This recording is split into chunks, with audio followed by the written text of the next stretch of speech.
അമ്മേ വിശന്നു വയ്യ. എന്റെ ഒരു പ്രശ്നമുണ്ട്. വിശന്ന് കഴിഞ്ഞാൽ ഞാൻ നേരെ മോർച്ചറിയിലേക്കായിരിക്കും പോകുന്നത്. അതെ അതെ അതെ, മോർച്ചറിയിൽ പോയി കഴിഞ്ഞാൽ ഡെഡ് ബോഡികൾ ഇഷ്ടംപോലെ അവിടെ സൂക്ഷിച്ചു വെച്ചിട്ടുണ്ടാവും. അതെ അതെ, ഡെഡ് ബോഡികൾ. അതെ, ഡെഡ് ബോഡി. ആരുടെ ഡെഡ് ബോഡി? മീനിന്റെ ഡെഡ് ബോഡി. പിന്നെ പഴക്കം ചെന്ന ഇറച്ചിയൊക്കെ ഉണ്ടാവും. അതെല്ലാം പല ദിവസങ്ങളിലെല്ലാം ഇത് സൂക്ഷിച്ച് ഞാൻ വച്ചിരിക്കും. അതെ അതെ അതെ അതെ. വീണ്ടും വീണ്ടും ചൂടാക്കി കഴിക്കണ്ടേ? അതുകൊണ്ടാണ്. അല്ലല്ല, ഞാനത് ചൂടാക്കി കഴിക്കുന്നതിന് കാരണം അതെ അതെ, ഞാൻ എടുക്കും.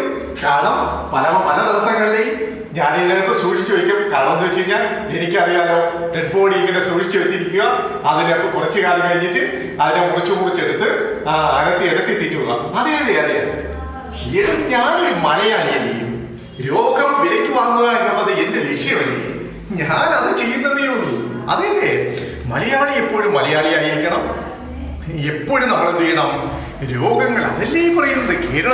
ഇന്ത്യയിൽ ഏറ്റവും കൂടുതൽ മരുന്ന് കഴിക്കുന്നത് ആരാണ്? മലയാളികളല്ലേ. അപ്പൊ ഞാൻ ഇതുപോലെ ചെയ്യുന്നോണ്ടല്ലേ ഇത് ഇഷ്ടംപോലെ മരുന്ന് കമ്പനികൾ തഴച്ചു വളരുന്നത്. അതെ, മരുന്ന് കമ്പനികൾ തഴച്ചു കൊഴുത്ത് വളരുന്നത് കണ്ട് ആനന്ദിക്കുന്ന ഒരു മലയാളിയാണ് ഞാനൊരു മലയാളിയാണ്. അത് മറക്കരുത്.